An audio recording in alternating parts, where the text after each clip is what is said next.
Yo, what's up guys, Alf here, and today I'm going to be doing a new installment in the Under the Meta series where I go for a deck that I definitely think is strong and has a lot of potential, but isn't quite tier 1 for whatever reason. So in this video I'm going to break down the deck, tell you how it works and explain all the card choices, discuss its strengths and weaknesses, and then also talk about what the deck would need to improve going forwards in order to help it, improve and potentially compete with the other top tier decks in the format. So with that all out of the way, this is my timeless Sneak Attack Goblins deck. So this is definitely by far and away the best Sneak Attack deck that I've tried so far, for three main reasons. First of all, I think the biggest issue I've had with other Sneak Attack decks that I've tried is that for this card to be effective, you have to be running multiple top-end expensive creatures, stuff like Worldspine Worm and Atraxa, that are really awkward to draw if you don't have the Sneak Attack, right? Getting hands where you have multiple Atraxas or just top-decking Worldspine Worms when you don't have a way to cheat it into play just leads to you having a bunch of dead cards in hand, which is so bad in Timeless.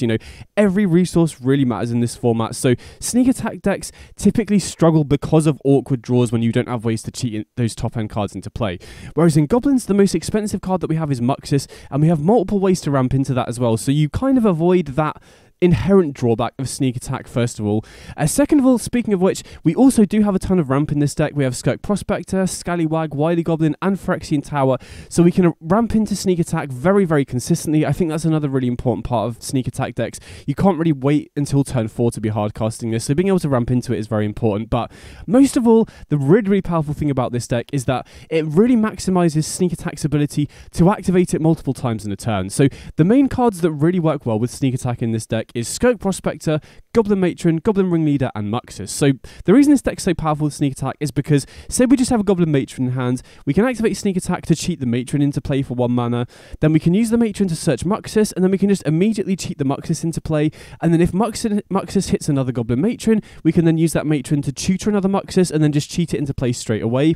Then we also have Skirk Prospector, which if we have that in play off a Muxus or just from our hand, we can sacrifice one of our Goblins in order to produce an extra red mana, in order to keep activating Sneak Attack. So even if we completely tapped out of red mana in our lands, we can just keep using Skirk Prospector, sacrifice our weakest Goblin to then just cheat another Muxus into play, cheat another Matron into play to find a Muxus. And then additionally, we've also got Ringleader as well. So if we have Sneak Attack and Ringleader, even if we're completely empty-handed, we can just pay a red mana, cheat the Ringleader into play, and then if the Ringleader finds a Matron off the top, we can use the Matron to find a Muxus and then cheat that into play. If the Ringleader finds a Muxus, we can just put that into play immediately. So we can have these crazy combo burst turns where we just essentially put our whole deck into play in 1 turn, and then obviously we've got 4 Chieftain as kind of the finisher in the deck, right? We can give our whole board haste. If we can get all 4 Chieftains into play, we give our whole board +4/+4, and then we can just attack in. That's going to be good enough to beat most decks. And then additionally, we can also do this all at instant speed during the opponent's turn as well. So, say you're against a 1 ring deck, for example, and they have protection for the turn. You can just pass, wait until the opponent's end step, and then just do all of your Sneak Attack shenanigans during their end step, so you've got a full board to just attack with the following turn. So I think this deck is definitely the best Sneak Attack deck in the format, and the really nice thing about this compared to a lot of the other Sneak Attack decks that I've tried so far is that it does a lot of the time just win the game on the spot, whereas stuff like Worldspine Worm, you do get in for 15 trample damage, which can be enough if you do get in for early damage or you have Lightning Bolts, for example. But with this deck, if you do have, Matron and Sneak Attack, you do oftentimes just win the game on the spot, which I think is a really big deal. Sneak Attack, I think one of the big weaknesses of that as a combo deck in other builds is that you can cheat an Attraction into play, you can cheat a Worldspine Worm into play, but if the opponent's playing a combo deck, they're not dead, then they get to untap and they get another turn to go again, if that makes sense. Whereas a lot of the time with this deck, that's not the case. So next up, we'll have a look at the individual card choices in the deck. Starting off here with Skirk Prospector, which, as I just mentioned, very effective at both ramping into Sneak Attack and allowing us to activate it multiple times in a turn, but it's also very nice at ramping into Muxus as well. This is the other thing that I quite like about this deck. We're not completely reliant on Sneak Attack. We can just do the traditional Goblins thing of just ramping into Muxus, swarming the battlefield, and then just attacking the opponent down as well. So we have a reasonable plan B here as well. But yeah, Skirk Prospector, very nice at ramping into Sneak Attack and Muxus here as well. Then we've got Wily Goblin, which is a 2 mana 1/1 that produces a treasure token. So this is really nice because it enables us to just ramp into Sneak Attack on turn 3 pretty cleanly as well. And then if we go, Prospector into Wily Goblin into Sneak Attack, we can then activate Sneak Attack immediately. So if we have a Muxus in hand, that's a way that we can just cheat Muxus into play on turn 3 as well, which is pretty nice. And then similarly, we've also got Enterprising Scallywag. So this is a card that we get in Timeless that I don't really think is playable in older formats on Arena because of a lack of fetch lands. I think without fetch lands, this card just isn't effective. So this is a card that I think has a slightly lower floor than Wily Goblin, but has a much higher ceiling, because if the opponent doesn't kill this, we basically get the same thing, right? As long as we got a fetch land, we get 2 mana, 2/2, and then we get a treasure token. It being a 2/2 also means that it doesn't die to Orcish Bowmasters, which is really nice. And then if this does get to survive, then, you know, I've had games where I produce 3 or 4 treasure tokens off this, which is just an insane rate for 2 mana. Obviously, the big drawback is if the opponent kills it before your first end step, then you don't get the treasure token, which is a bit of an issue. But, you know, a lot of decks are tapping out on turn 1 or 2, depending on if you're on the play or draw or not. A lot of decks, you know, a lot of opponents won't have instant speed removal as well. So even though this is a little bit more risky to run than Wily Goblin, I definitely think it's better than options like Goblin and Archamancer. And as I mentioned, there have been a ton of games where I've been able to get more than 1 treasure token off this, which is just such a good rate for 2 mana. So I think this card pairs perfectly with this deck, and honestly I'm not sure this deck would be playable without it, because initial builds I had of this deck, I was running Dark Ritual in this slot. So obviously in a deck with Sneak Attack and Muxus, Dark Ritual does seem very good because you can cast Sneak Attack on turn 2, you can cast Muxus on turn 4 without any other ramp, or, you know, more likely on turn 3 in addition to other ramp that you've got. But the big issue with Dark Ritual in this slot was just that your Muxus and Ringleader hits just weren't good enough, right? If this deck is very reliant on Muxus and Ringleader in order to do its thing, and I think you really need to be running a very high goblin count in order to do that, and so I don't think Dark Ritual really fits here too well. But having Scallywag as another way to ramp is really important. I do feel like you need at least 12 ramp goblins, and Scallywag fits that build perfectly. And we've got Goblin Matron, which, as I mentioned, very key cards to enable us to go off more consistently with Sneak Attack. But even in our fair game plan, right, if we've just got ramp, if we've got like Prospectors and Wily Goblins and Scallywags, we can just use the Matron to tutor a Muxus, like, you know, old traditional goblins would do, and then you can just use that to cast the Muxus and swarm the battlefield as well. So Matron, pretty nice there. Chieftain is kind of an awkward card in this deck. It is kind of a necessary evil as a finisher. You know, I do think the card on its own is reasonable against Control, for example, but against most other decks, this is just mainly here as a card to help us win off Sneak Attack, but it's also very important because it makes Muxus on its own good as well. I think if you're not running 4 Chieftain in this deck, then the plan B of just ramping into and casting Muxus isn't particularly good, because if you're not running the Chieftain, say you were running, you know, Goblin and Archamancer as extra ramp, for example, and you're splashing green instead of white, then your Muxus just hits Matrons and Ringleaders, which is good at refueling your hand. But, you know, I think for Muxus to be good, you do need to be able to hit a Haste Lord or some way to win the game, because as I mentioned, you know, if you don't have Sneak Attack, your backup game plan is ramping into Muxus, and if Muxus just hits a bunch of Matrons and Ringleaders, your matchup against combo is awful, right? They're just going to be able to go way over the top of you. So I do think Chieftain is important in this deck to make Muxus and Sneak Attack good, but not particularly good to draw on its own, which is one of the weaknesses. Going to go into this a little bit more when I do discuss the weaknesses a little bit. And then Ringleader, again, another card that's very important for Sneak Attack to be consistently winning us the game on combo turns as well. You know, if you're just running Matron, then going Matron into Muxus, oftentimes you just cheat the Muxus into play, and then that's where the combo stops. Whereas running 4 Ringleader in addition to 4 Matron really helps that as well. Additionally, it's a very good card against mid-range, which is very popular right now. You know, if you're not against a combo deck, this can really help you play through discard spells and stuff like that. Very, very good at refueling your hand. So I really like the 4 Ringleader when the format has still got a lot of mid-range decks in as well. And then, as I mentioned, is very important with Sneak Attack. And then obviously we got Muxus here, which is, you know, the key top end card, both cheating to play off Sneak Attack when we tutor it off the Matron or find it off the Ringleader, and is also just the plan B to ramp into as well. And then finally we've got Artillery Enthusiast, and this might not be immediately obvious why I'm running this card, but it is very important for a number of reasons. So first of all, I'm going to discuss this when I go over the weaknesses, but one of the big issues with this deck is the deck is so much more powerful when you have Sneak Attack compared to when you don't, right? Getting Sneak Attack into play compared to just ramping into Muxus is night and day in terms of power level. And Artillery Enthusiast, first of all, allows us to find the Sneak Attack more consistently, because if we have Artillery Enthusiast and a Ringleader in our hand, we can cast the Enthusiast, discard the Ringleader, and then we've got a reasonable chance of just finding Sneak Attack. So Artillery Enthusiast, first of all, increases the chances of finding our top-end card in Sneak Attack, which is very important. Then additionally, it's another way that we can trigger Descend. So say we've only got 1 fetch land in hand, we're obviously going to crack that on turn 2 to play the Scallywag. Then if the Scallywag survives and we don't have another fetch land, we can just cast Enthusiast on turn 3, discard any card, and then we just get another treasure token, which is pretty important as well. It can also be very important on combo turns at helping us find stuff. So say, for example, we have a Sneak Attack and, you know, we cheat a Muxus into play, and we, you know, we have a second, we find an Enthusiast and we have a second sneak attack in hand, we can often just use the Enthusiast, pitch that sneak attack to try and find a ringleader, and then if we get a ringleader, we can then cheat that into play off sneak attack and kind of keep the combo chain going. Similarly, if we find an Enthusiast on combo turns and we have a Chieftain in hand, we can discard the Chieftain to try and find a Matron, and then if we find a Matron, we can cheat that into play to find a Muxus to then keep going off. So not only is it good at finding sneak attack in the first place, but it's also good at helping us find Matron and ringleader in order to keep the combo chain going as well.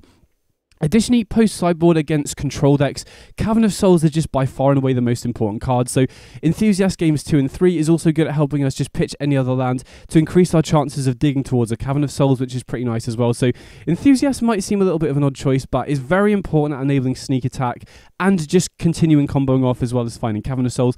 And then additionally, I do think the deck needs more 1-drops. You know, I have been looking at other builds that I'll show you in a second that are running Prospector as the only 1-drop, and in a format as fast as Timeless, I think that's a real problem, right? You really need to have a lot of 1-drops, not only to have stuff to be efficient with your mana in the early game, but also as blockers for stuff like Ragavan as well, which I think is pretty important.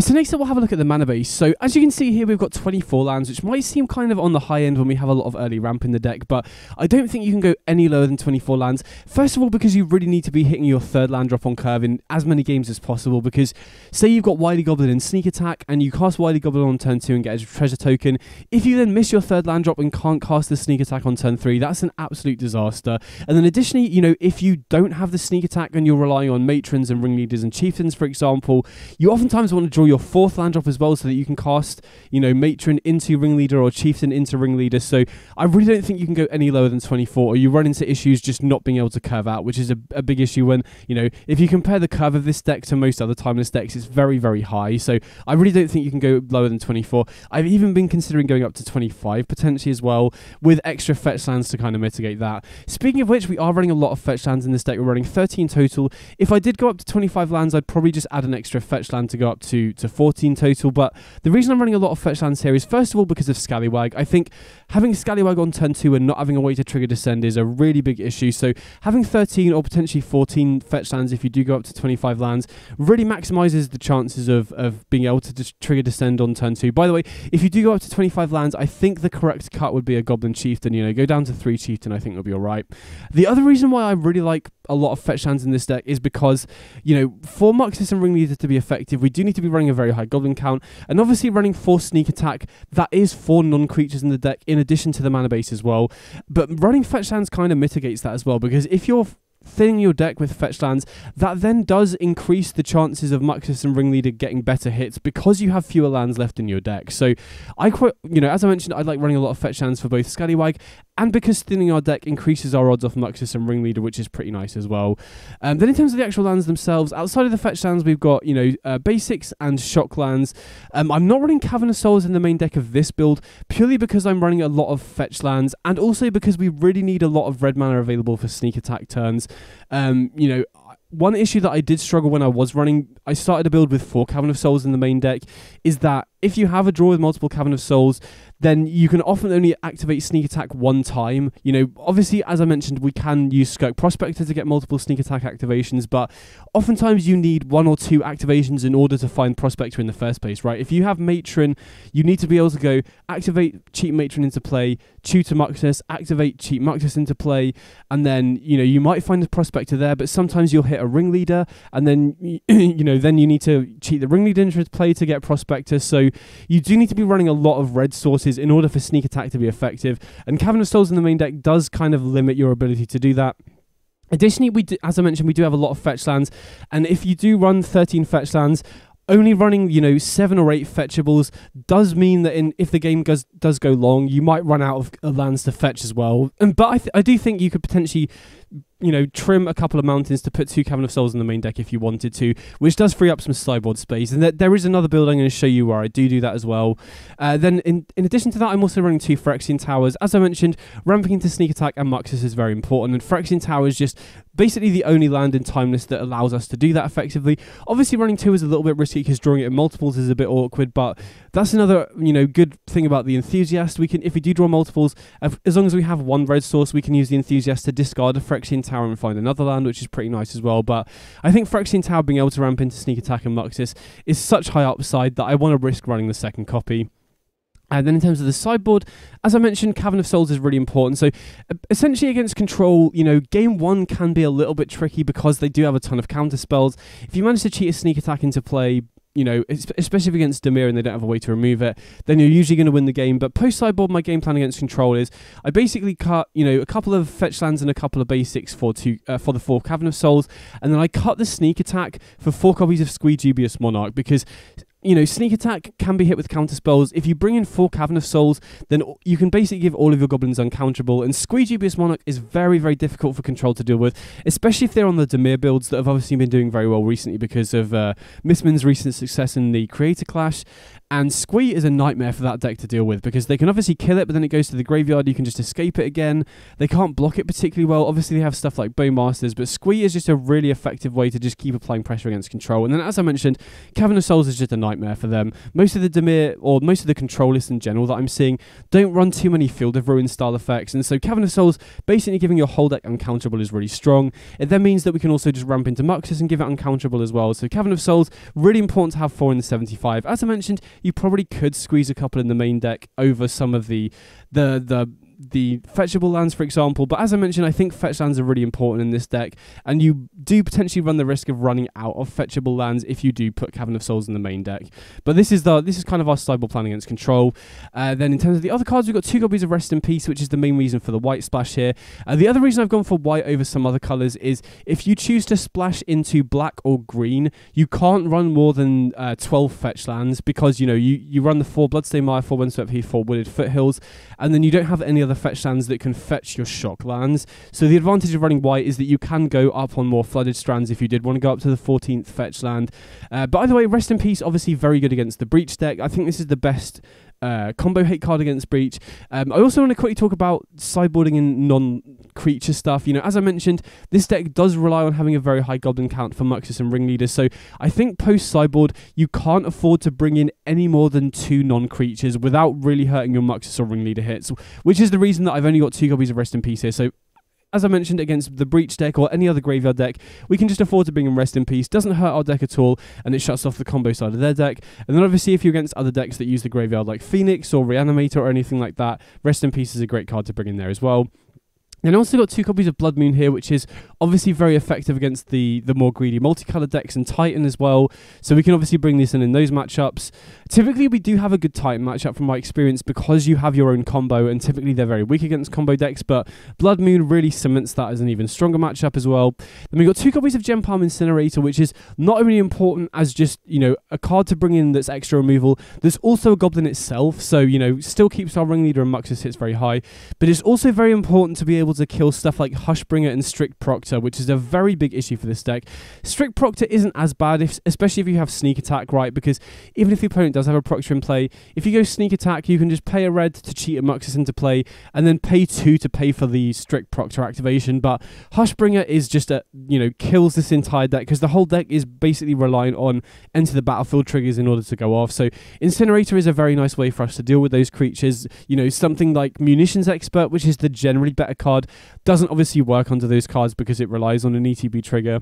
And then finally, we've got 1 copy of Goblin Trashmaster, which is mainly here as a tutorable way to kill artifacts. The main one that I'm worried about here is Pithing Needle, because obviously Pithing Needle shuts off Sneak Attack, which is the most important card in our deck, but there's obviously stuff like Grafdigger's Cage, which also shuts off Muxus. So having just the one-off Trashmaster here that we can tutor off that we can tutor off Matron, just gives us a very easy out to those sorts of cards. So before I get into the strengths and weaknesses of this list, I do want to show you another build of the deck that was red-green that I've been working on recently. So this is kind of another build that I've been toying with recently that is basically not running the Artillery Enthusiast in favour of more ramp. So I do think, more ramp in this deck is good because it not only gives us more ways to accelerate into the sneak attack, but it also makes the fair backup game plan of getting Muxus out slightly better as well. And I think, a Narcomancer, Whiny Goblin, and Scallywag are very effective ways of ramping into stuff. I think Anarchomancer is especially good with cards like Ringleader, because then we can cast the Ringleader ahead of curve, and then all the cards that we find off it as well. The big issue with this particular build of the deck, though, is that, first of all, the curve is just higher. I think one of the biggest weaknesses of the other deck is the curve is very high anyway, and so running fewer 1-drops in a format as fast as Timeless is probably a mistake, I think. And then the other thing is, as I said, Scallywag slightly riskier to run than Wily Goblin because of removal. A Narcomancer is even riskier to run than Scallywag because the opponent has their entire turn to kill it before you untap and get advantage off it, which, especially in Timeless where the quality of removal is very good, this card seems pretty unreliable. But there's a couple of other things that's going on in this version of the list that I want to talk on. As I mentioned, I've managed to fit a couple of Caverns of Souls in the main deck, partially because I am running red-green here, which means that I can't run more than 12 fetch lands, but, you know, putting 2 Caverns of Souls in the main deck does free up space in the sideboard. And then speaking of which, some other sideboard cards that you could look into running here. Alpine Moon is an interesting one. I'm mainly running this in this list because I'm not running as many 1-drops, and so I wanted all of my sideboard non-creature cards to be 1-drops to fill in the curve a little bit, but Blood Moon being a 3-drop when we're already running 8 3-drops is a little bit awkward, so you definitely could consider swapping the Blood Moon for an Alpine Moon. Obviously, the big weakness of Alpine Moon as opposed to Blood Moon is the Titan player can just tutor up Blast Zone and then crack Blast Zone to kill the Alpine Moon, which then gets fielded to dead online again, but it slows the opponent down, and that's all you really need in this deck. You're capable of racing as long as you slow them down a little bit. Then we've got Lightning Bolt as an alternate way to kill Strict Proctor and Hushbringer, you know, instead of Gem Palm Incinerator, which also, you know, fills in the 1-drop slot nicely as well. Pithing Needle is also another nice option against specifically Yawgmoth and Charbelcher decks. And then if you're not running white, you can obviously run stuff like Soulguide Lantern instead of Rest in Peace. So these are just additional sideboard options. If you did want to move Cavern of Souls into the main deck, then these are, you know, options that you can consider running in the sideboard as well. But anyway, let's just go back to the other version of the deck and kind of discuss the strengths and weaknesses of it. So I've kind of gone over most of the strengths, especially in terms of sneak attack, but in terms of the weaknesses, I think the biggest weakness of this deck is that the deck is really, really juiced in terms of power level when you have a sneak attack, but when you don't, the deck doesn't really feel that strong. Obviously, you can ramp into Muxus, which is going to win you a lot of games, but there are just going to be hands where you don't have a sneak attack or a Muxus, and you've got, like, you know, multiple Matrons, multiple Ringleaders, multiple Chieftains, which are all, you know, necessary cards in this deck for sneak attack and Muxus to be good. But when you draw them on their own, you know, when you have draws like that, the deck just feels like kind of an underpowered historic deck, which isn't really going to be winning too many timeless games, which makes sense. So if there was a better way to consistently find sneak attack, I think this deck would be, you know, that could be the difference between this deck kind of being a tier 3 or maybe tier 2 deck and it being able to compete with tier 1. You know, if there was like a 3-mana goblin that could tutor sneak attack, I think this deck would be significantly better. And then all you need to do at that point is run like a one-of win condition. I think the best card to be able to win the game on its own, if you can consistently get sneak attack, is the Hobgoblin Bandit Lord, because you can basically just put your whole deck in play, then use a Matron to tutor a Hobgoblin Bandit Lord, cheat that into play off sneak attack, and then just activate it immediately to deal over 20 damage, because you'll have put over 20 creatures into play in one turn. The reason that we have to run Chieftain here, and this, you know, is another weakness of the deck, I think Chieftain is very awkward in this deck because it kind of sucks to draw, but you kind of need Chieftain in this deck because since we don't have enough ways to tutor sneak attack, the plan B of just ramping into Muxus is quite an important part of the deck, and for Muxus to be good, I think you do need to be running 4 Chieftain, or, you know, Muxus just doesn't win the game on its own without the Chieftain, if that makes sense. As I said, if we did have more ways to be able to tutor the sneak attack, if there was a goblin that could tutor it, then you could just run, you know, 3 of the tutor or 4 of the tutor and make a cut elsewhere, and then just run a single copy of Hobgoblin Bandit Lord to just win off your combo with sneak attack, if that makes sense. So I think that's the biggest weakness of the deck.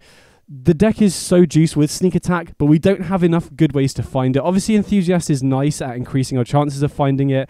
And as I mentioned, we can ramp into Muxus as kind of a plan B, but I think that is the biggest weakness of the deck overall. Second of all, it does kind of suffer the same weakness that the Titan deck does, in that the deck needs to be running a lot of proactive cards for the deck to work. You know, as I mentioned, we have to run a very, very high goblin count for Muxus and Ringleader to be effective, and that means that we don't really have much interaction. We don't have any interaction in the main deck at all, which does leave us vulnerable to opposing combo decks. Now, one advantage of this list over Titan is we do close the game out a lot quicker. Muxus can win the game on its own as early as turn 3, and then Sneak Attack often just wins the game on its own as well. So as a combo deck ourselves in a lot of ways, we do close the game out faster, which does leave us less vulnerable to certain combo decks. But, you know, every time I face a deck like Belcher, which is like one of the fastest combo decks in this format, you basically have no chance there. Now, having said that, that's not too much of an issue. I think, you know, you do close the game out quicker than Titan, like I said, which does mean we're not as vulnerable to other combo decks as the Titan deck itself. But that is another weakness, right? We don't have too many...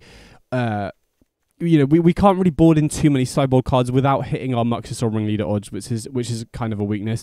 Another weakness, as I mentioned, is Hushbringer and Strict Proctor, which I wouldn't be too concerned about if that wasn't already very good against the Titan deck. You know, if a deck like this does become popular and people do start running it, then, you know, decks can very easily run stuff like Strict Proctor or Elesh Norn, which is a very, very big problem for this deck. Again, you could potentially sideboard 4 copies of Gem Palm. Incinerator isn't out there if that is, you know, a big part of the metagame, so you do have some counterplay to it, but that's definitely another big weakness. So overall, I think with the current card pool that we have in Timeless, unless there's something I'm missing, I don't really think there's a good way to fix that. Please let me know in the comments if you do have any solutions to this. You know, if there is a card I'm missing, especially a Goblin that can tutor Sneak Attack. You know, I'm sure if there was one, I would have found it because I've scoured through the card pool. I've even looked at all the changings. You know, another card that I was considering was Faceless Agent is an interesting option because that's another card that, you know, counts as a Goblin and you can use with Sneak Attack to find another Goblin potentially, but it seems a lot less powerful than the other options. And as far as I'm aware, what this deck would need is like a changeling that can tutor Sneak Attack, really, if that makes sense. So if you have got any thoughts or potential ways to it that could improve this deck, definitely let me know in the comments. I'd love to hear about it because I do think the core of this deck with Sneak Attack, Matron, Ringleader and Muxus is very, very strong. So next up I've got some gameplay so you guys can see the deck in action. Definitely let me know what you think about the deck in the comments, and I hope you enjoy the gameplay. Big up.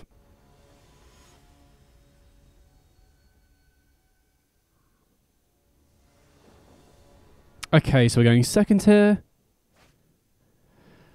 And I mean, we've got a lot of early ramp in this hand. We are obviously lacking a bit of top end, but we can use this Enthusiast to discard the Ringleader to try and find a Sneak Attack. And even if we don't, you know, Ringleader is still a reasonable top end card as long as we're against a mid-range deck as opposed to a combo deck.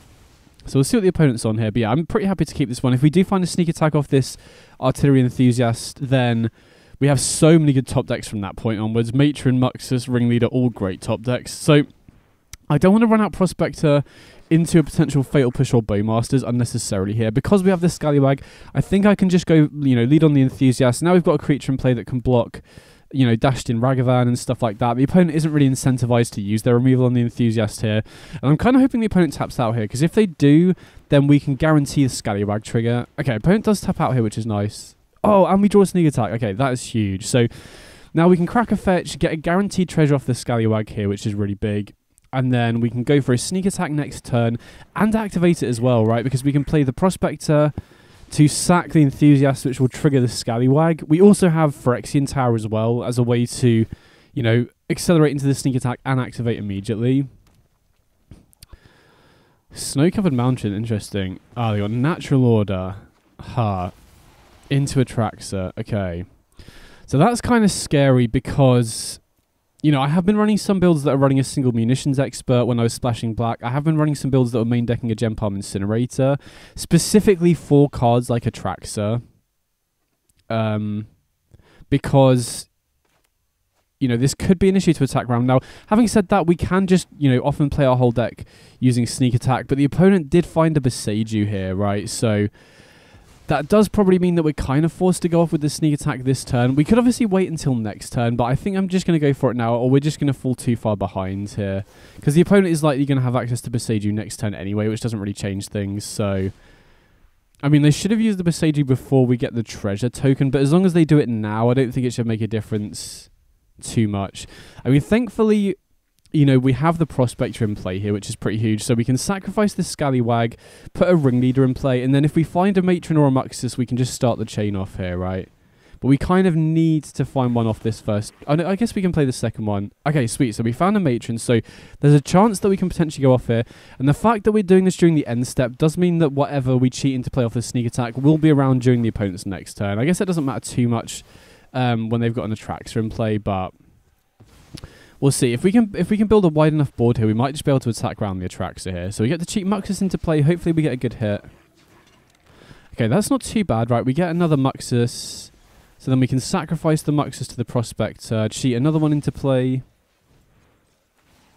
I mean, they have got another Natural Order though, so if they have like a Crater Hoof in the deck, we're probably not in a winning position here.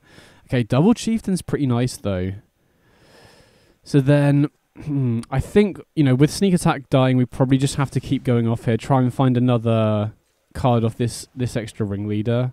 But we have got a reasonable board presence now. You know, we've got a reasonable chance of being able to attack around the Atraxa. Okay, we whiffed off this Ringleader, so that's basically the end of our chain here, I think. And with our current board state, I think it's going to be tough to race the Atraxa, because the issue here is that, you know, Prospect Twin play is very nice at being able to attack around Atraxa because we can sacrifice whatever the Atraxa blocks. But as long as the opponent blocks correctly and blocks our Chieftain, if we sack the Chieftain, we lose the whole buff to our board. So I think with our current board state, like, that was a pretty reasonable, you know, chain off that sneak attack there. But with the opponent going up to 21 off this Atraxa attack, and they've obviously got, you know, a turn to put other creatures in play to block as well, this might not be enough. I mean, we do have a lot of mana now. Obviously, the Besieger gave us an extra land. We got an extra treasure token off the Scallywag. So, like, another Muxus off the top could get the job done, especially with 2 Chieftains in play. But, yeah, it's tricky because I kind of want to attack with everything. But if the opponent does block correctly, us having to sack the Chieftain is going to be rough. But this could just be a situation where we hope the opponent makes a mistake, potentially. I mean, we'll have to see how it plays out. They might also miss a land drop because they had to use their Besieger to take out the sneak attack here, which would mean if they do want to play something like the Fable, they might have to tap out the Deathrite Shaman. Oh, wow, okay. I feel like that was maybe a missed sequence from the opponent. Surely they could have played the Utopia Sprawl first? Okay, we don't draw anything good here, which is a little bit rough. I mean, we do at least have 2 goblins that we can put in play and that can attack immediately. So the question here is, do I want to attack with everything? The argument for attacking with everything is the opponent might not necessarily block the Chieftain with the Atraxa, in which case we get in for a ton of extra damage. But if they do block the Chieftain with the Atraxa, we're obviously forced to sacrifice it, in which case we'll miss out on a bunch of damage with our other creatures. So I think I'm going to hold back slightly, and then just hope to draw another goblin off the top next turn, right? If we can hit, you know, a matron or a ringleader or a Muxus, that'll be really good. So opponent goes down to 9. They go back up to what is that? Back up to 16 off the Atraxa attack. So we will need a creature off the top to get this done, I think, because presumably next turn, you know, we're probably forced to attack with everything because we're dead on board. They'll almost assuredly block the Chieftain with the Atraxa, which we're forced to sack, which will then loses the +1/+1 to our board. So I think we do need another goblin off the top to stand a chance here. Well, they tap the Deathrite Shaman. I mean, I'm pretty happy to see that, but okay, they Dark Ritual. Do they go for Natural Order and Fable here? Do they have enough mana? Yeah, okay, they do. So, what do they get off the second Natural Order? Okay, they get a Worldspine Worm. That's fine, I think. You know, that's just essentially a blocker. So, I think we need a Goblin off the top here, assuming the opponent blocks correctly. So, we go down to 5. So, we really need something off the top. Oh, yikes. Another land. So, I mean, we're going to attack with everything. But even if they don't block the Chieftain with the Atraxa here, I think we probably don't have enough for lethal. I mean, maybe... No, I think I did... I think it was correct not attacking with the Chieftains last turn, because I think, you know, with a Goblin off the top here, we're in good shape, right? As long as we can get another 4 power in play, we should be good to win. So that was pretty close. Opponent did have a turn 3 Natural Order into Besieger, which is obviously, you know, pretty good. So I'm kind of tempted to bring in 1 Incinerator here. We saw there that getting past Atraxa is difficult. And then I'm not really sure what to cut. Enthusiast is really good at finding Sneak Attack. And I'm kind of tempted to bring in Trashmaster as well as an answer to Pithing Needle and trim down to Enthusiast. Because the issue with Enthusiast is obviously very good at finding Sneak Attack, but it is pretty low impact outside of that. Although having said that, it does help us combo off, so maybe it's incorrect. And it also, you know, we're making our curve a little bit more clunky as well. So maybe I'm supposed to cut a Chieftain instead, although that then makes Muxus on its own less powerful. So sideboarding with this deck is very tricky, I will say that. And I think there's also a chance the opponent could also be on Sneak Attack themselves, in which case Trashmaster just isn't necessary. So I think I'm going to keep this because we've got ramp into Muxus, and if we can find a Sneak Attack off this Ringleader discard, we're in good shape. Okay, sweet, perfect. So yeah, maybe that's a good reason why I should always keep an Enthusiast. Also, you know, the curve of this deck is very high compared to most other timeless decks, so maybe cutting 1-drops is just not correct. So yeah, I think maybe I just mis-sideboarded. Maybe I'm supposed to never cut the Enthusiast. Not really 100% sure. Either way, we can run out Prospector here. Now, Prospector dying here would be very rough, because then we don't have any way to accelerate into Sneak Attack. But if the opponent's playing, you know, a Sneak Attack Natural Order deck themselves, oh wow, they do take out the Prospector. I was going to say, hopefully they don't have too much removal, but...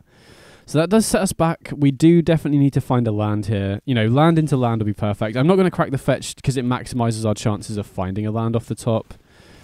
We do have to deal ourselves a lot of damage, which does potentially make us vulnerable to Sneak Attack, World Spine Worm. Actually, thinking about it, the fact they're running World Spine Worm means they're running Sneak Attack. So I made a mistake in sideboarding. I shouldn't have brought in the Trash Master, because there's no way they're going to name, you know, bring in Pithing Needle, naming Sneak Attack if they're running it themselves. And because they're running World Spine Worm, they are almost 100% going to be running Sneak Attack. So I think we're going to grab a Prospector here to be able to ramp into Sneak Attack. Actually, maybe I'm supposed to get Wily Goblin, because they can just kill the Prospector here potentially. Okay, so Bowmaster's the Matron. I mean, drawing a land off the top... Okay, yeah, I was going to say drawing a land off the top makes getting Prospector a lot better here. I think we're just going to jam the Sneak Attack here, and then... Assuming they don't have a Boseiju, we should be in a pretty good spot next turn. Obviously, Thoughtseize again would be a little bit rough here. Okay, they do have Sneak Attack of their own, so yeah, kind of unsurprising. I probably shouldn't have brought in the Trash Master here then. So, going to lead on cheating into play the Muxus here. And we do have the Prospector to help us continue comboing off as well, which would be pretty nice. Okay, we didn't get a great hit, but we hit a Matron, so that's all that really matters. Now we can get Muxus into play. Now we can play the Prospector. Maybe we're supposed to cheat in the Prospector with Sneak Attack just as an extra attacker here, but not 100% sure on that one. So now we get to cheat in another Muxus here, hopefully continue the chain a little bit further. Okay, that was obviously a sick hit. So now I'm pretty certain, well, I think we've already got Lethal in play, but I'm going to go through the motions just to show, you know, what this deck is capable of once you have these crazy combo turns. So, going to put a Matron into play here, search for another Muxus. Then we can sack the Muxus, get an extra red mana, cheat another Muxus into play, and then we've obviously got the 3 Chieftains in hand to give our whole board haste. Obviously, as you get through more of your deck, Muxus is going to become less high impact, so I want to put the Muxus into play earlier while there are more Goblins still in the deck. Then we want to sack our least powerful creatures, get rid of the Matron here to get another Chieftain into play. And then we can sack... What do we want to sack here? I guess it doesn't really matter, right? We can just sack the Matron. And then can put Chieftain into play. Now, the nice thing about Wily Goblin here as well is that we can use it to put 2 creatures into play because it puts a treasure token in play. You know, if I was playing completely optimally here, we could go Wily Goblin, make a treasure, put the other Wily Goblin in, make a treasure, put the Trash Master in play. But we have more than lethal here, so this kind of demonstrates the deck's ability to pop off when you do have Sneak Attacks. Kind of crazy. So, you know, even if the opponent had a Traxxas there, we'd have, you know, had much, you know, way more than enough to attack around it. So that's kind of what I was hoping to assemble game 1. So obviously, you know, we saw there that the opponent's on Sneak Attack themselves, so I can cut the Trash Master. Still not 100% sure what the best cut is. I do want to bring in the Incinerator here as a searchable way to kill a Traxxas. Although, maybe, I don't know, maybe as we saw that game, we can just attack around it. And yeah, it's always difficult to know what to cut. I think, you know, because the core cards of Prospector, Wily Goblin, like all the ramp is important. Matron and Ringleader are really important to be able to combo off, as is Muxus. So the only real 2 cards I'm considering cutting are Enthusiast and Chieftain. And I feel like Chieftain is really important for Muxus on its own to be good. So, okay. I think we're going to keep this because if we draw an untapped land off the top, we do potentially have a turn 3 Muxus here, right? We can go Prospector on 1, Wily Goblin on 2, then sack them all to get Muxus. Although if they have removal spell for a Prospector and we don't draw land, this hand's kind of sketch. But I'm going to keep it. You know, the potential turn 3 Muxus should be a reasonable keep. But these are the kind of hands that make this deck a little bit awkward, I think. Okay, Inquisition's a bit rough. I assume they take the Prospector here. Wow, they take the Matron. Okay, that must mean that they've got a removal spell for the Prospector there. Maybe a Bowmaster's on 2.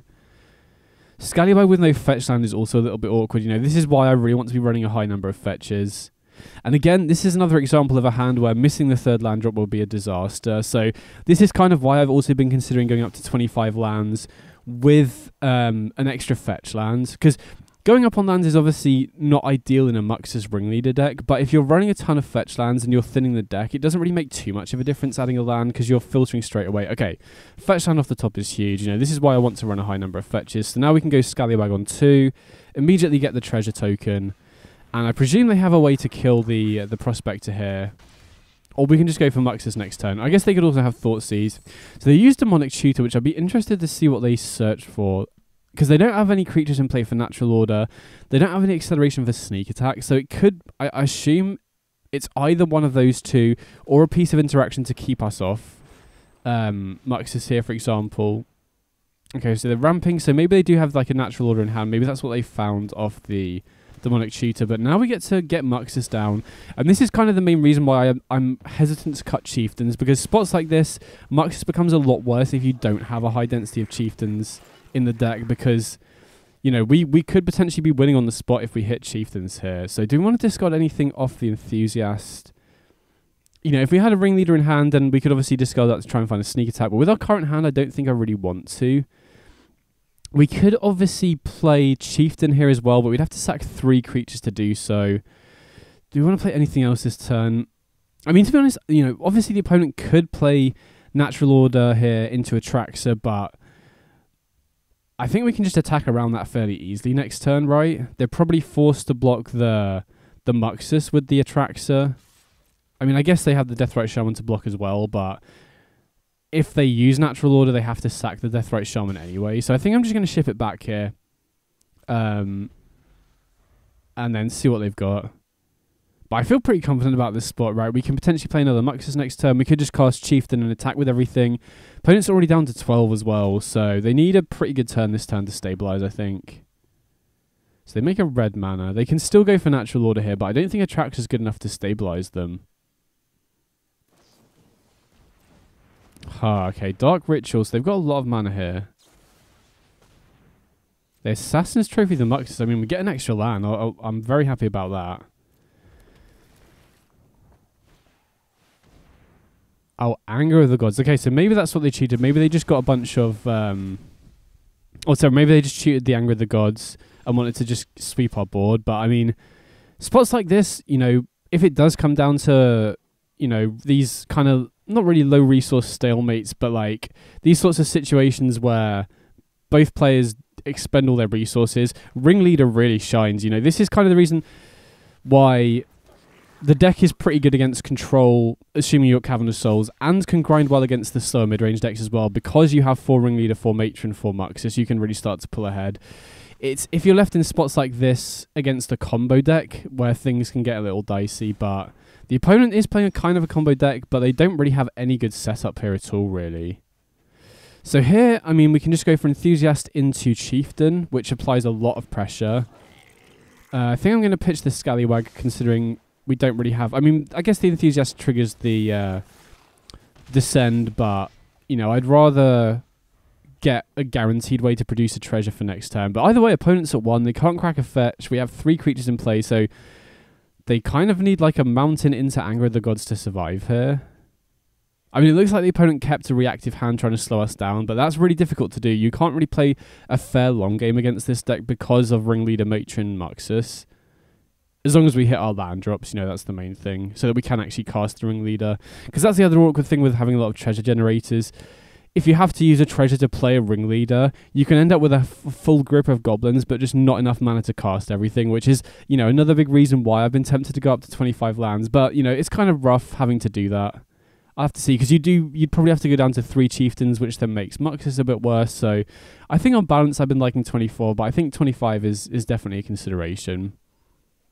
So I'm not sure if the opponent's just trying to figure out if they have any way to win here, or they're just, you know, salt roping, or if they disconnect maybe. Guess we'll find out. But I guess this does highlight, you know, this deck can play a decent fair game as well. If the game does go long, you know, especially Control. I mean, Control can be a little bit rough because of counter spells, but post-Sideboard I've found Control to be a decent matchup, because as long as you find that first Cavern of Souls, it's really, really difficult for the opponent to ever beat that, because you just blank all their counter spells. You have 4 Ringleader to constantly refuel, even if the opponent has a lot of creature removal. You have Matrons to find your Muxus, which you can ramp into. Okay, so the opponent plays Bowmasters. Ah, they just killed themselves. Okay, nice. So we got there. Nice.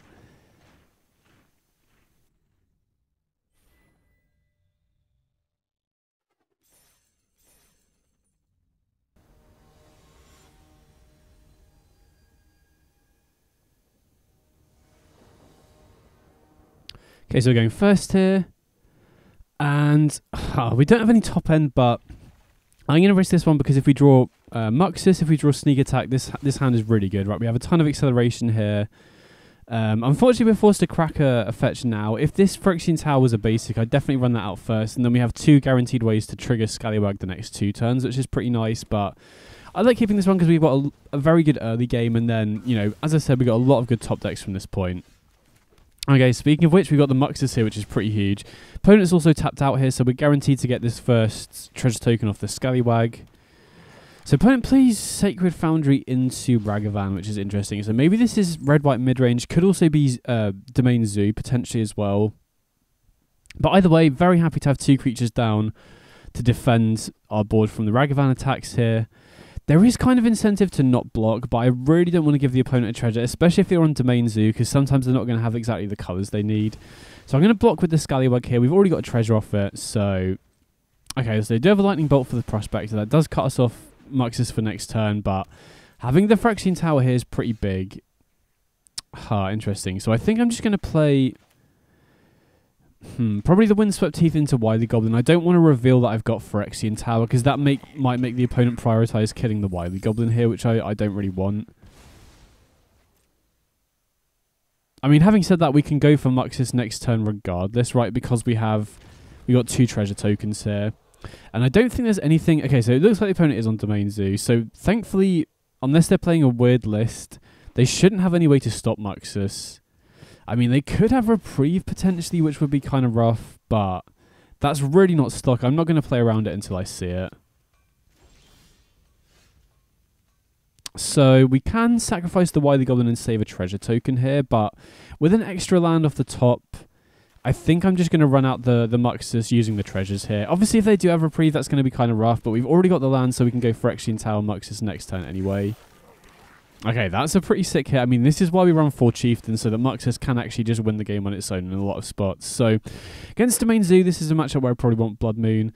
Not really sure what the best cuts are, though. I have been trimming Enthusiast, but against a Ragavan deck, I'm not really sure that's correct. But I don't really want to cut anything else. Like, I don't know. Sideboarding with this list is so hard, because as we saw there, I really want to keep 4 Chieftains in so that Muxus can win the game on its own.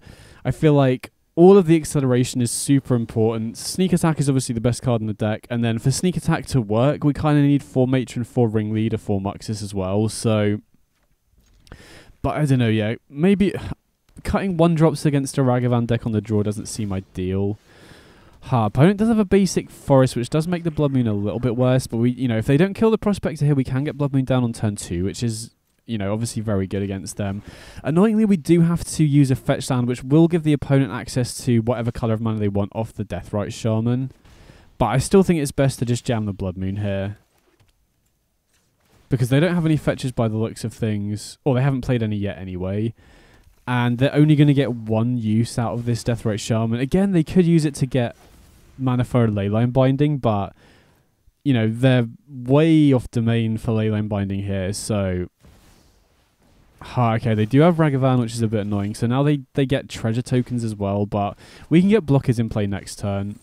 Okay, we really wanted that land. That was kind of an annoying hit. But either way, we can get creatures down here. Okay, we didn't miss a land drop. That's pretty huge. So now we can... I think we definitely want to play 2 creatures here, so we don't just... they can't just kill 1 creature with a bolt and then attack him with the Ragavan again. And I think here, I'm going to pitch the Chieftain and try and find a Matron if I can. Okay, didn't work out, unfortunately. But yeah, if we have Matron, we're already getting a treasure token off the Wily Goblin. We can shoot her for Muxus potentially. But yeah, we'll just ship it back. I mean, this is another reason why Enthusiast is pretty nice. It can help just dig for what you want, right? If you need a Matron, you can use the Enthusiast to dig for it. If you need... a Sneak Attack, you can use it to dig for it. If you already have a Sneak Attack, you can use it to dig for Matrons or Ringleaders. So maybe I'm supposed to just not cut the Enthusiast, but it's so difficult to know what to sideboard here. Oh, wow, okay. Found a Matron off the top. That's a pretty big deal. So now we can go Matron for Muxus. Looks like the opponents, this Blood Moon's really hurting them. They've only got a 2/2 Carvu, which can help them loot, but, with a Muxus in hand, I think we should be in pretty good shape here, especially because we've already got a Prospector as well. So they do loot here, presumably trying to find basics. Wow, they pitch a Leyline Binding. Okay, pretty happy to see that. So I'm going to block with the Enthusiast. I'm going to keep both creatures in play here. I don't really mind taking 3. Obviously, dying to like Bolts or Tribal Flames would be rough here, but Tribal Flames is only dealing 2 damage currently, so... Okay, they cast a Carvu and a Ragavan. So I think we can just go for Muxus here. So as long as we don't just hit a bunch of lands, I think we should be good. Oh wow, opponent just scoops it up anyway. So yeah, Blood Moon put in work there.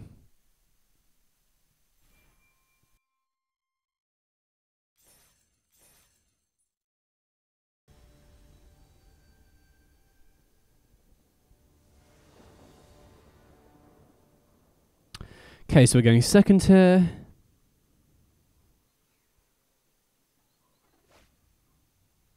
Okay, so we're against the Yorion deck, so either mid-range or control if I had to guess. This hand, just nothing going on, right? If these 2 chieftains were ramp cards, then you could probably keep this because you can ramp into Muxus, but I think we just got to ship this one back. Okay, this one's not, not perfect, but I think on a 6 we're happy to keep this, right? We've got ramp on 2, then chieftain and ringleader as well. Now, I really just wish there was a 3-mana goblin that could find sneak attack. That would be so perfect for this deck, and then you wouldn't have to run chieftain, because chieftain outside of control does kind of suck to draw, right? It's great if you hit it off Muxus, and it's great as a finisher once you're comboing off with sneak attack, but it's just so vulnerable if you end up drawing it and having to hardcast it. And like, if this chieftain could find sneak attack, this hand would be so much better. So if they ever print 3-mana 1/1 goblin, search for an enchantment, which is probably too good anyway, but if they did print that, this deck would be so, like, that would be just solve basically all the problems this deck has, I think. Oh, I was hoping the opponent didn't have anything. Okay, so they got a swords, now we don't even get the ramp. I mean, thankfully we do have enough lands to just go chieftain into ringleader, and it does look like we're against kind of like a 4/5 color mid-range deck, so ringleader potentially finding a Muxus. We've already got 5 lands. We could just potentially hardcast a Muxus on curve here if we find one off the ringleader, or even if we find what am I saying? Okay, I was hoping the opponent would minus the Teferi there. Yeah, even if we find a Matron, we can use Matron to find the Muxus. So as long as the opponent doesn't have like a 5-mana Elish on, I think we're in a reasonable position here. Again, if this hand was against a fast combo deck, we would just be losing straight away, which I think is one of the issues with this deck. You can beat opposing combo with sneak attack or a very fast Muxus, but when you keep hands like this, you can't really do that. Wow, they plus and then have a Minsc and Boo. Okay, so that's kind of rough. I guess Minsc and Boo is the way that the opponent can potentially race us, because we're not very close to doing anything too powerful here. Okay, they don't attack with the 4/4, which I'm pretty happy to see. I mean, I'm kind of not, because if they had of attacks, we could have just played the chieftain and attacked down the Minsc and Boo, but saving us damage is pretty big here, I think. So, yeah, didn't find a Muxus off the ringleader, didn't even find a Matron off the ringleader, so if the opponent didn't have a Minsc and Boo on 4, even if they had like just an Omnath instead, I think we've got a reasonable chance of racing. I think our only route to victory here now is drawing a Muxus off the top would be pretty good, because then, we can go Wily Goblin into Chieftain, into Muxus next turn, potentially just win the game on the spot. But, Minsc and Boo is a really good tool for these mid-range decks, because it does allow them to just close games out super quickly here. Okay, and Oko as well. I mean, we need to get very lucky to win this one. So this is kind of, hopefully highlights one of the issues with this deck, that when you don't draw your sneak attack and you don't have a fast Muxus, this kind of just fair Goblins game plan is just so underpowered relative to what the rest of the format is doing. So, I mean, I don't even know what we can do here, right? We can, because they can just attack with the 7/7 and then sack it to the Minsc and Boo to kill us. I'm going to pitch the fetch land here, try and find a land that doesn't deal us damage. Okay, we did find a mountain, but, if we attack down the Minsc and Boo here, we don't have anything back to block. I guess the only potential way I win... I mean, even if I attack down the Minsk and Boo with 3 creatures, I guess I don't know. We're almost certainly going to be losing this one.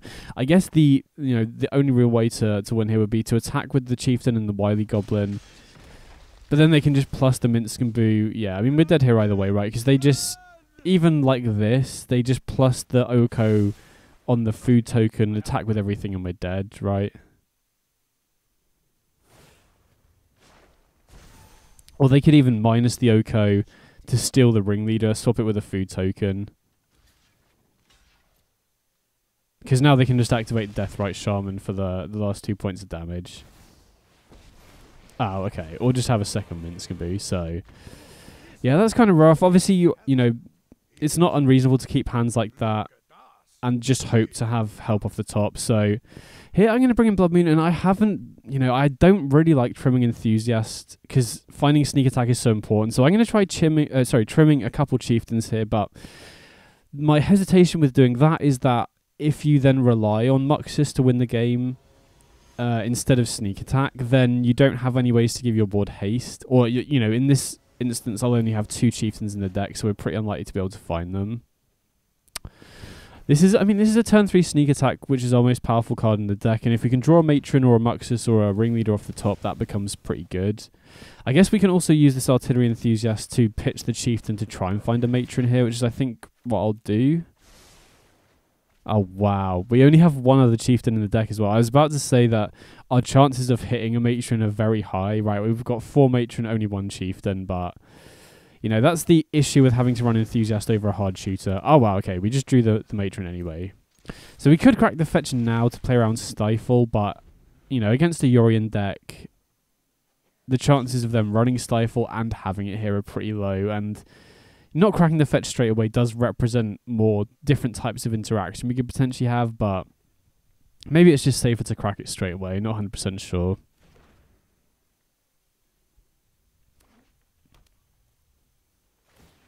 Okay, so opponent plays the Foothills and cracks it. So obviously we're really hoping they don't kill the Enthusiast here, but they're not really incentivized to, I don't think. Hopefully they don't play an untap land into Spell Pierce would also be a bit rough, but from what they saw of our deck last game, I'd be very surprised if they kept Spell Pierce in. Okay, opponent taps out, so now we can go Phyrexian Tower into Sneak Attack, and this is kind of one of the main reasons why I really like Phyrexian Tower in this list, just provides some extra acceleration. Oh, okay, that changes things. I think we're supposed to just go for Blood Moon here then, because the nice thing about waiting on playing the Sneak Attack is we don't have to sacrifice the Enthusiast anymore.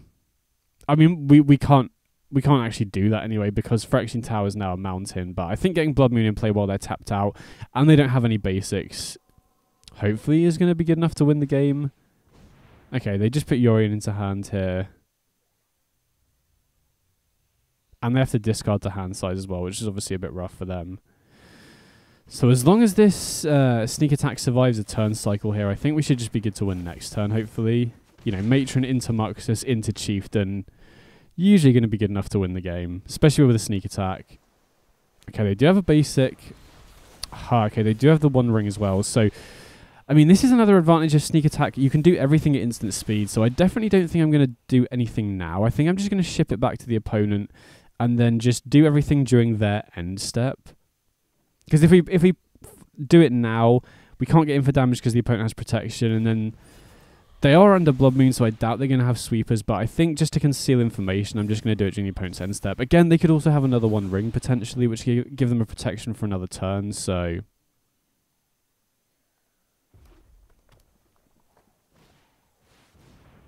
Okay, they go for Golos.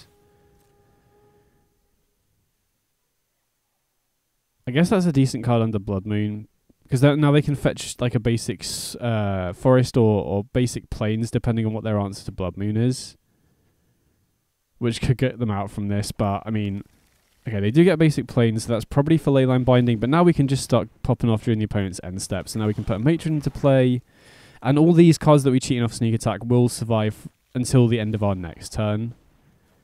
So now we can put Muxus in play. Okay, we hit Prospector. Now we can cheat in a Chieftain as well. And then I think I might as well wait. Okay, yeah, opponent just scoops it up. I was going to say, I think I can wait to just hardcast the Scallywag here. So I think I'm going to ship it back. Again, I'm not a massive fan of cutting the Chieftains because it makes Muxus less high impact on its own. But that's the other thing, you know, I think the big solution to fix this deck would potentially be if there was a way that we could just find sneak attack more consistently. Because if you can find sneak attack more consistently, then Muxus on its own being good isn't a necessity anymore if you can find your sneak attack more consistently. Now obviously there are cards like Idyllic Tutor that you could run, but the big issue with that and other cards that I've tried like Dark Ritual is this is a deck that needs a very, very high density of goblins because it relies on both Muxus and Ringleader to be able to combo off. And so you would ideally need a goblin that can find Blood Moon. Obviously, we're running the Enthusiast, which is the closest one I've found so far. But as I mentioned, if there was like a goblin that we could play that could find the sneak attack consistently, I don't think we'd need to run Chieftain at that point because we can just, you know, go all in on sneak attack, which is like the most busted starts that this deck has access to. So this hand is maybe a sketchy keep. We got turn 3 Blood Moon and turn 4 sneak attack, which is the reason I'm keeping this hand, but you know, we could very easily get punished by a very fast Minsc & Boo. So this hand is a sketchy keep. The main reason I kept it though is because the opponent's on a Yorion deck, right? The only card that I'm really worried about them being able to race us with is Minsc & Boo. And in a Yorion deck, they're not super likely to have that early on. Is my logic anyway. Maybe that's not right. Maybe I'm supposed to just mulligan this because we don't have anything to play before turn 4. But if we can curve out Blood Moon into Sneak Attack and then Cheap Matron into play, we should be good. And most of these mid-range decks do not close the game out very quickly unless they have a fast Minsc & Boo, which, you know, like I said, in the Yorion deck is kind of unlikely, but still a very risky keep. So I could definitely see arguments for shipping this one back. Yeah, because playing nothing on the first 2 turns of the game in Timeless is usually not going to be good enough, but I mean, in this particular matchup, maybe we can get away with it. So just got to hope to fade Minsc & Boo for another turn here, I think. It is a bit annoying that they have Halfling and Deathrite Shaman, because that does really limit the... Oh wow, very happy to see that. But yeah, that does limit the ability for Blood Moon to be effective, because they can obviously cast legendary spells off the Halfling, and they can produce mana off the Deathrite Shaman. Okay, so slightly slow start from the opponent is exactly what this hand needed to work. Definitely just going to stand the Blood Moon here. Again, you know, they do have access to off-color mana off their mana dorks, but, you know, it does make things more awkward for them, right? If they have stuff like Omnath, that's almost uncastable. They're going to also get through all the lands in the graveyard pretty quickly, and if they do use the lands out of the graveyard, that also then means that Uro is going to be really difficult to escape as well. Oh wow, Spelunking. So maybe they're on like a Titan mid-range list, which is kind of interesting. We did see Golos last game. Wow, they have 2 different basic islands. I mean, that does allow them to cast Yorion here, which is kind of scary. Okay, and the One Ring. So, I mean, that's not too bad though, to be honest. They are going to be drawing a lot of cards, but as long as this sneak attack survives a turn cycle, I think we should be good. Okay, now we have a backup one as well. I mean, with the One Ring in play, a backup one might be too slow anyway, but, you know, they don't have... They basically need to find an answer to sneak attack this turn, and they're running a Yorion deck, and they're under Blood Moon as well, so I think there's a pretty reasonable chance that this sneak attack survives, and they also might prioritize taking out the Blood Moon before the sneak attack as well. So, you know, fingers crossed, if we can untap with the sneak attack here, I think we're in a great position to win. But yeah, this hand was a very sketchy keep. Thinking about it, I don't know, I'm probably supposed to ship it back. I mean, if we end up drawing a 1 or 2 drop in the first 2 turns, it's actually pretty reasonable. But that didn't end up happening, so... Okay, now they're completely used all of their Deathrite Shaman mana. Wow, they're tapping the Halfling for colourless. I wonder what this could be. Maybe it's a Titan? Oh, it's a natural order. Do they have Titan of Industry? Titan of Industry killing Sneak Attack would be pretty rough. But there's also a reasonable chance they're just not running the Titan of Industry, maybe. If they don't, they could have a Traxxer, obviously. Okay, they do find a Traxxer. Let's see what they got here. Okay, they got Wilt, but no green mana. They got Leyline Binding, but no white mana. So I'm very happy they've used all their Deathrite Shaman stuff here, because that basically means that We should be good to untap here, right? Because they don't have any way to cast Wilt or Leyline Binding. So unless they have Basic Forest in hand, I think we should be good here. Okay, there is Yorion. So they get to blink Atraxa. They get to blink Spelunking. Oh, and they blink the One Ring as well. Interesting. I guess that gives them another card draw and reduces the amount of damage they take. So hopefully, okay, no basic. Okay, sweet. No basic here. So we should be good to untap with Sneak Attack, which is just the most important thing here, I think.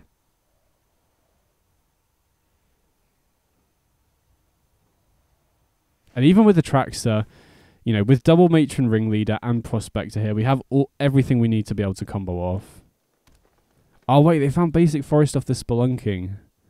So they can wilt, but they would have had to set a stop preemptively, right? Because if they didn't set a stop preemptively, it would just go to discard the hand size and immediately switch back to my turn. So they would have had to think ahead that they could have potentially drawn a Basic Forest off the top. Yeah, okay. So Arena, I mean, they would have had to think carefully to not get got by Arena's priority system there. But either way, we get to untap here. Even if they wilt, we have enough activations on Sneak Attack that it shouldn't really matter. Right, they can wilt now, but we can just activate again in response. So I think we should be good here. Obviously, if the opponent had set a stop, they could have used the wilt there, but they would have had to think ahead. And they obviously got very lucky with that forest off the top. If they had it in their hands, they would have just played forest and gone for wilt before the Yorion trigger anyway. So they found that you know, they had to get pretty lucky to find that basic anyway, I think. So opponents obviously considering when's best for them to use the wilt, but if they use it here, it doesn't really make a difference because we've just got a second matron anyway. It probably was optimal for them to use it at that point though, because we would have missed out on cheating this Muxus into play. So I'm going to prioritize getting the Prospector in play here so that we can sacrifice creatures in response. So we're not going to run out of red mana here when we're going off. So we get the first Muxus into play here. Hopefully we get a decent hit. Okay, that's not bad, right? We get another Prospector in play and we get a Ringleader. Okay, we immediately find another Muxus. That's pretty good. So now we don't have to use this Matron straight away to find another Muxus because we've already got one.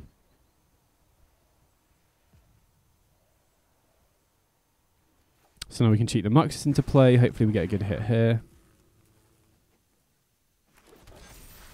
So we only have 2 Chieftains in the deck at this point, which is a little bit sketchy.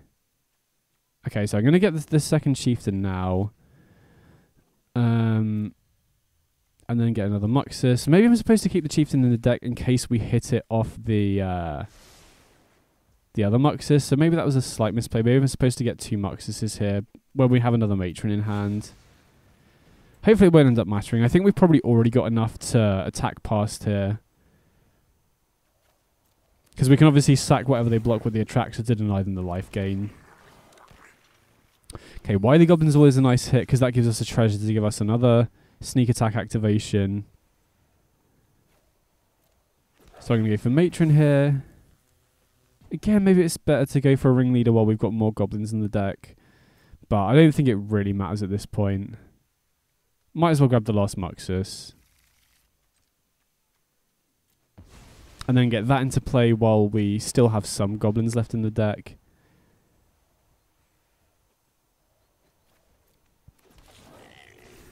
So we go Muxus again. Okay, only hit a Wily Goblin, but that's kind of to be expected. You know, once you got a lot of Goblins out the deck, you're less likely to hit stuff like that. So Wily Goblin is basically free because we get a treasure back once we put it into play. Then we can go for Ringleader, see if we've still got any Goblins left to hit here.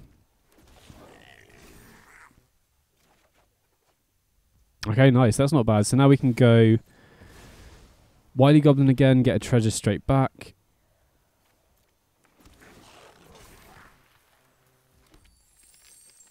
We still need to be wary of this, the wilt that they've got, but with Prospectors in play, that's not really going to make a difference at all, I don't think. So we'll go for another Ringleader. Yeah, okay, opponent just scoops up. We had more than enough damage there.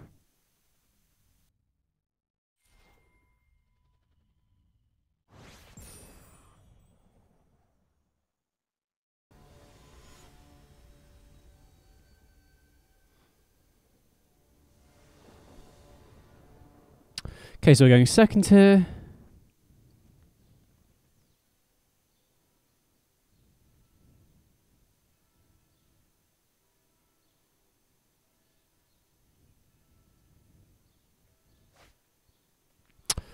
And, I mean, it's a little awkward that we have to crack the fetch on turn 1 if we want to play Prospector, but I think we can keep this right. Sneak Attack is just the best card in the deck, and we have multiple ways to ramp into it here. Plus, we got the Matron to find us the Muxus, so definitely happy to keep this one. Okay, perfect. Another fetch land off the top is great. So now we can, you know, crack a fetch to play the Prospector, and then crack a fetch next turn to trigger the Scallywag as well. Interesting whether I want to block with the Prospector here or not. Given the opportunity, I think I probably would, just to deny them the acceleration. And, okay, yeah, they are playing Domain Zoo. Okay, they have the Bowmasters anyway, so it's kind of regardless. But, you know, sometimes Domain Zoo doesn't have exactly the right mana it needs, and giving the opponent access to treasures is pretty annoying. So now I've just got to hope the opponent doesn't have a Lightning Bolt or a 1 mana piece of removal here. Oh, they just cast the Prospector, okay. So now we get the guaranteed treasure off the Scallywag, which is pretty nice here. The one card I am a bit concerned about here, though, is... oh, what's it called? The 1 mana counterspell. Not Disdainful Stroke. I can't remember the name of it. The Ferocious counterspell. Because if they've got that, and they've got blue mana open, they can just counter the Sneak Attack here. Although, actually, no, wait. We can use the Phyrexian Tower to sacrifice the Scallywag, right?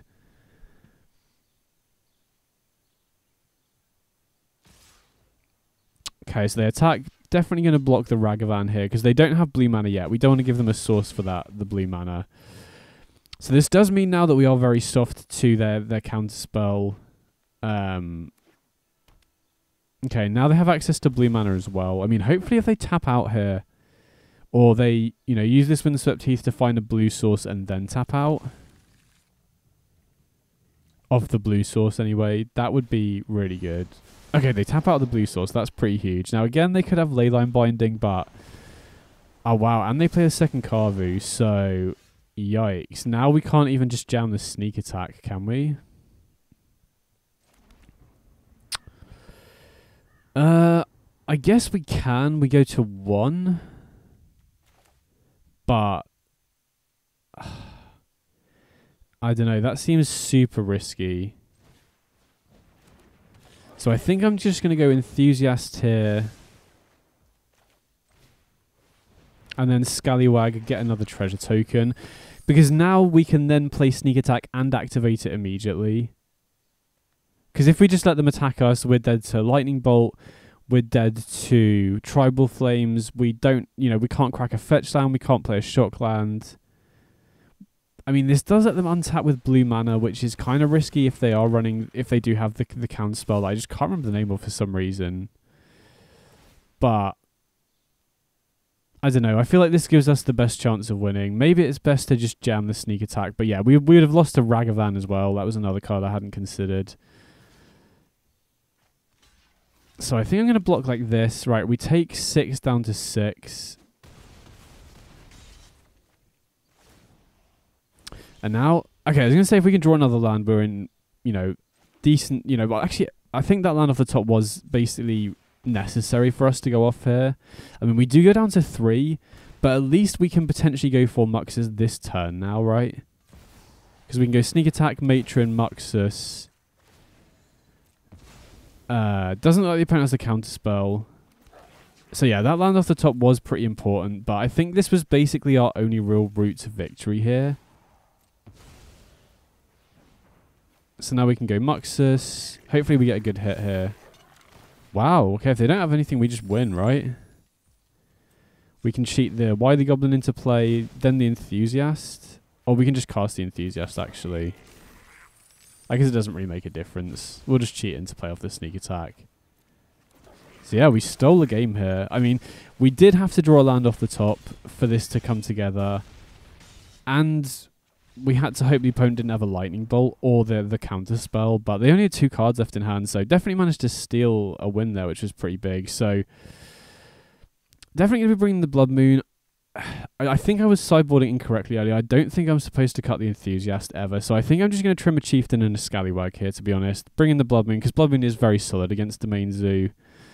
And then, yeah, I think I've, you know, sideboarding has been very tricky with this deck, as I mentioned, but I think we can probably afford to trim a Scallywag. And I think going down to 3 Chieftain is fine as well. Again, lowers the Muxus odds slightly, but I think I prefer this configuration than just cutting 2 Chieftain. Because the difference between 2 and 3 on that, in terms of your Muxus odds of hitting one, seems like it should be pretty big, so...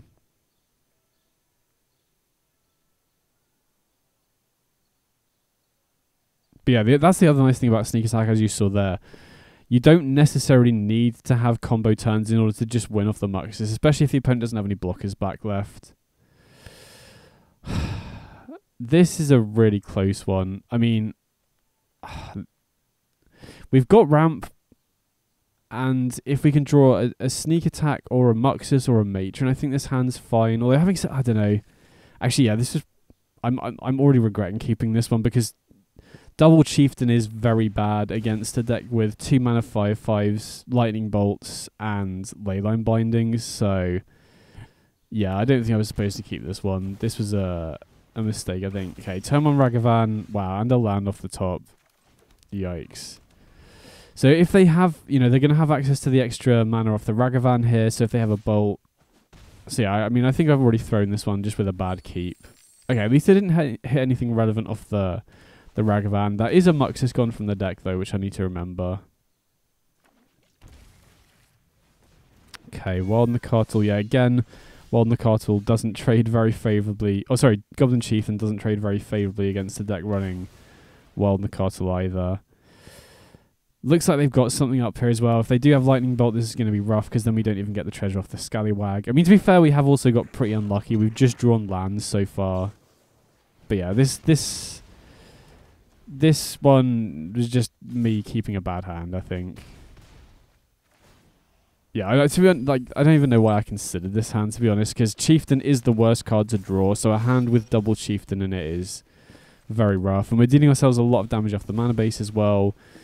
We can obviously go Matron for Muxus, but we have no ramp to get into it. So yeah, this was just me keeping a bad hand. I definitely would have had a much better chance on a 6, I think.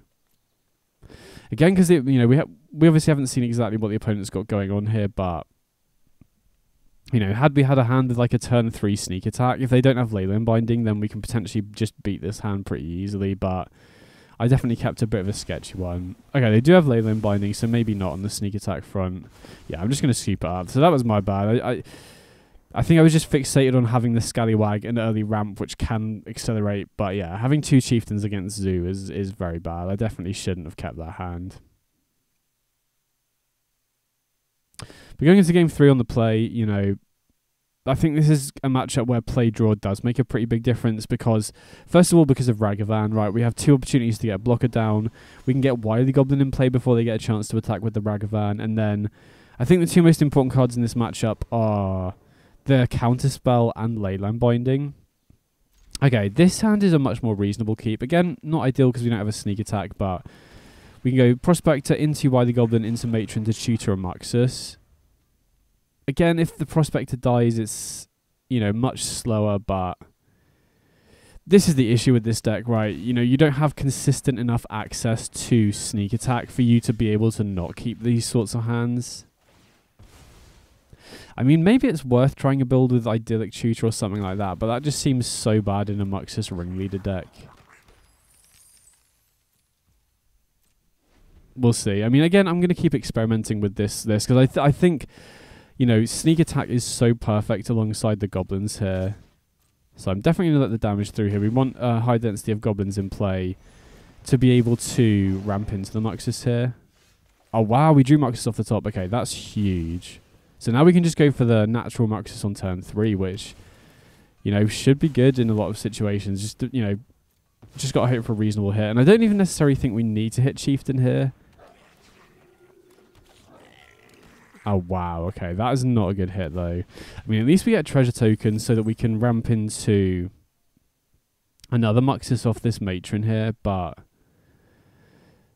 this would be the issue if you did run something like an Idyllic Tutor. Your Muxus hits would just be significantly worse. I tried to build with Dark Ritual for quite a while, and just running 8 non-creatures in the deck makes both Ringleader and Muxus quite a bit worse. Okay, so they Tribal Flames the Muxus. I mean, I don't think we can afford to block with the Prospector here while we have 3 Matrons in hand. So I think I'm just going to block with the Scallywag. We do go down to 6 here, but doesn't leave us dead to Tribal Flames, which is pretty big. Okay, Phyrexian Tower. So that does give us some more acceleration into Muxus here. But yeah, hands like this where you have to rely on Muxus are just a lot less reliable than Sneak Attack. And the awkward thing is here is, obviously we could rip a land off the top. So maybe I'm supposed to block with both creatures. But, I don't know. I feel like the opponent probably has Tribal Flames or Lightning Bolt here, because they haven't played many lands. But I think, you know, hoping to hit an untapped land off the top is just so low chance. Okay, they had Tribal Flame, so I think we're dead there regardless. So this just does kind of highlight the weakness of the deck when you don't have Sneak Attack and you are kind of reliant on the Muxus side of the deck, if that makes sense.